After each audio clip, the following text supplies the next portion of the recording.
In the autumn of 1942, the grim resistance of the Red Army was the only thing standing between Hitler and the conquest of Stalingrad, a city he craved above all others.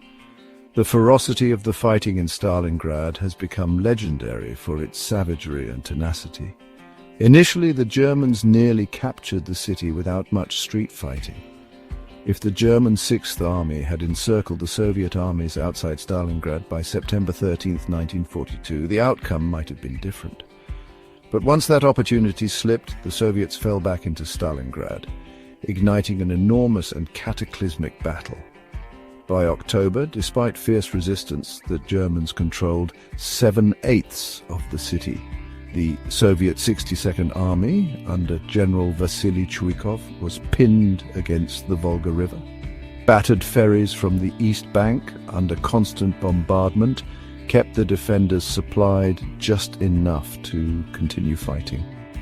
In mid-October, it looked like the Russians might be overrun, yet Chuikov's inspirational leadership and the Red Army's nighttime recaptures of lost strongpoints kept Stalingrad from falling. Conditions were ghastly, with the city reduced to rubble. The battle wasn't about sectors, but about controlling rooms in ruined buildings, fighting room to room, street to street, day and night. As the weather turned colder, nature added her own burden to the inhuman demand of the fighting. By November, the Volga was blocked by ice, and supplies to the Russian defenders became nearly intolerable. The German Luftwaffe, hampered by snow, flew only half the sorties it initially managed. Even so, the German army came within a whisker of overpowering the Russian defences, with a final attack planned for November 18th. But it was too late. Behind Russian lines, preparations for a counter-offensive were underway. On November 19, 1942, the Soviet counterattack took the Germans by catastrophic surprise. To the north of Stalingrad, several Soviet armies, including a tank army, fell upon the German flank, manned by Romanians, who broke and fled. To the south, another Soviet pincer movement began. The Germans found themselves fighting on two fronts. By November 22nd, two Russian armies met, encircling Stalingrad.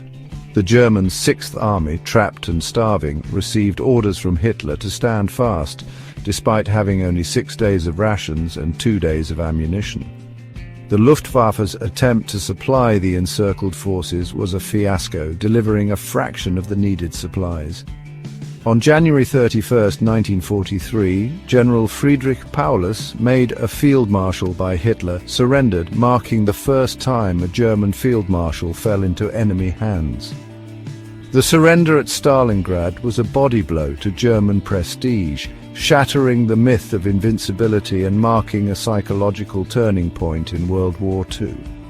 The Battle of Stalingrad is remembered not only for its strategic significance, but for the unimaginable human suffering and tenacity displayed by the defenders.